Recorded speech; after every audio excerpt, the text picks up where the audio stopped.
अब तक आपने देखा मेरे सामने अब और कोई मार्ग नहीं है। उस डायन के हाथों अपने परिवार का सर्वनाश होते देखने की बजाय मैं उससे लड़ने के लिए स्वयं को मिटाना ज्यादा बेहतर समझूंगा। अब तो ये आर पार वाली स्थिति हो गई है। तुम्हें यक्षिणी को अपनी माता के रूप में ही सिद्ध करना है। हो सकता है वो अपना कामुक और आकर्षक रूप दिखाकर तुम्हें मोहित करने की कोशिश करे, किंतु तुम अपनी बात पर अड़े रहना और माता कहकर उनके सामने नतमस्तक हो जाना। ठीक है बाबा, जैसा आप कहें। अखिलेश पिछले 2 घंटे से लगातार शमशान भूमि में मंत्र साधना कर रहा था। पिछले 21 दिनों में उसने सिर्फ नाम मात्र के लिए ही भोजन किया था। भोजन के अभाव में उसका शरीर सूखकर एक कांटे की भांति हो गया था। फिर भी वो लगातार अपनी साधना करता जा रहा था। एकाएक अखिलेश को अपने आसपास किसी स्त्री के हंसने की आवाज सुनाई देने लगती है।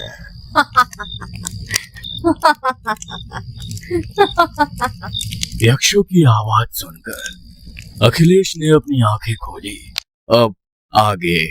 मेरी साधना स्वीकार करने के लिए आपका बहुत बहुत धन्यवाद। कृपया मुझे अपने वास्तविक रूप में दर्शन दें। अखिलेश के इतना कहने पर यक्षिणी एक बेहद मनमोहिनी और कामुक अवतार में उसके सामने प्रकट हो जाती है। तुम्हारी साधना से तुम्हें प्रसन्न हूँ, इसीलिए तुम्हारे कहने से मैंने अपना रूप बदल लिया है। क्या इस रूप में मैं तुम्हारे साथ रह सकती हूँ?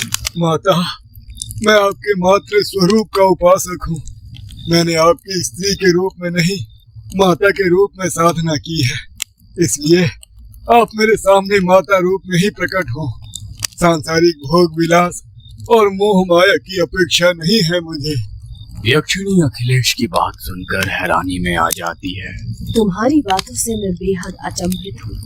अधिकांश मनुष्य मुझे स्त्री के रूप में भोगने के लिए ही मेरी साधना करते हैं। मेरे रूप के आकर्षण में फंसकर वे मुझे अपनी पत्नी बनाकर अपने पास रखने की कामना करते हैं, किंतु तुम कहते हो कि तुम्हें सांसारिक मोह माया और भोग विलास की कोई आकांक्षा नहीं, तो फिर तुमने मेरी साधना क्यों की? माता, मेरे परिवार के ऊपर एक बहुत बड़ा संकट है। मेरे पास कोई और मार्ग नहीं है अपने परिवार की सुरक्षा के लिए। मैं आपकी शरण में आया हूँ। मैं बस इतना चाहता हूँ कि आप मुझे वचन दें कि मेरे परिवार के ऊपर आने वाले हर संकट को आपसे होकर गुजरना पड़ेगा और आप सदा मेरी और मेरे परिवार की सुरक्षा करेंगे। ठाकुर की बातों से यक्षिणी बहुत प्रभावित हो जाती है और प्रसन्न होकर उसे रक्षा का वचन दे देती है। मुझे बताओ, तुम्हें किससे खतरा है? ठाकुर यक्षिणी को पन्ना और कामिनी की पूरी कहानी सुनाता है। मैं देख सकती हूँ वो डायन अभी भी गांव-गांव तुम्हें ढूंढती हुई घूम रही है। मैं अब अदृश्य रूप में हमेशा तुम्हारे साथ ही रहूंगी। तुम्हें घबराने की कोई जरूरत नहीं है। उस डायन को अब तुम तक पहुंचने के लिए मुझसे होकर गुजरना पड़ेगा। ये यक्षिणी का वचन है। वो डायन कभी तुम्हारे परिवार को स्पर्श नहीं कर पाएगी।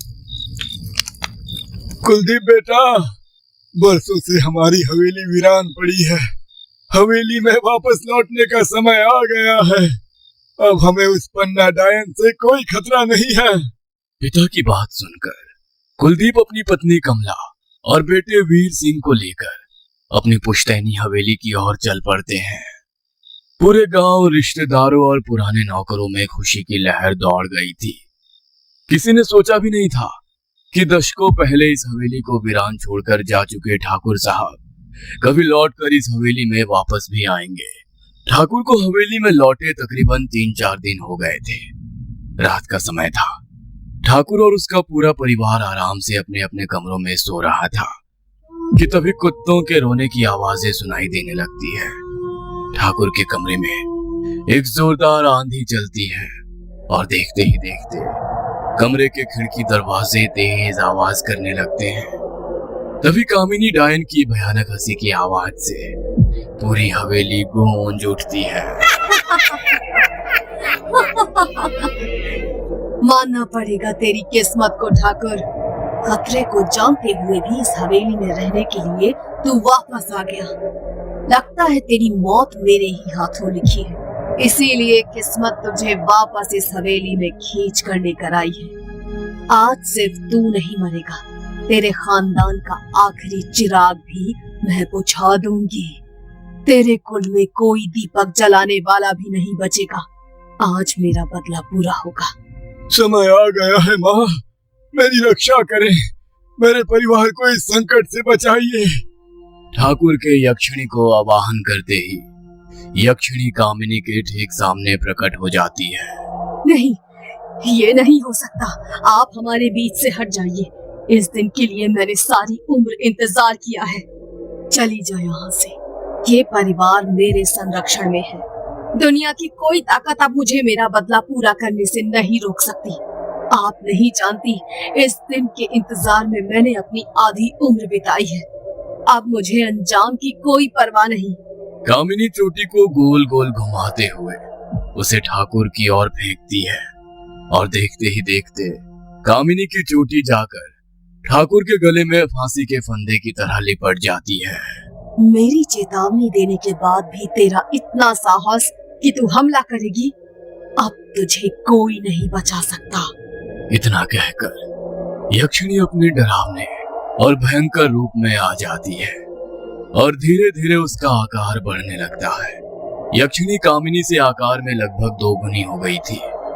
गुस्से में उसने कामिनी की ओर देखा और एक तेज रोशनी जाकर कामिनी से टकरा गई। कामिनी एक जोरदार चीख से जमीन पर गिर पड़ती है। तभी यक्षिणी अपनी शक्तियों से उसे आकार में एक जैसा टुकड़ा बना देती है और एक बोतल में बंद कर देती है। दायन को मारा नहीं जा सकता, लेकिन कैद तो किया जा सकता है ना। तुम्हें डरने की कोई जरूरत नहीं। ये अब तुम्हारा कुछ नहीं बिगाड़ सकती। मैंने इसकी शक्तियों को इस बोतल में कैद कर दिया है। अब तुम्हें इस बोतल को किसी ऐसी जगह रखना है जहाँ पर किसी का आना जाना ना हो, जहाँ पर किसी इंसान की हलचल भी इसे कभी महसूस ना हो सके। यक्षिणी की बात सुनकर ठाकुर उस बोतल को ले जाकर तहखाने के खुफिया कमरे में गाड़ देता है और हमेशा हमेशा के लिए उस कमरे को दीवार लगाकर बंद करवा देता है। पन्ना अब अपनी बहन के साथ एक ही कमरे में कैद थी। क्या यही है कामिनी और पन्ना का अंत?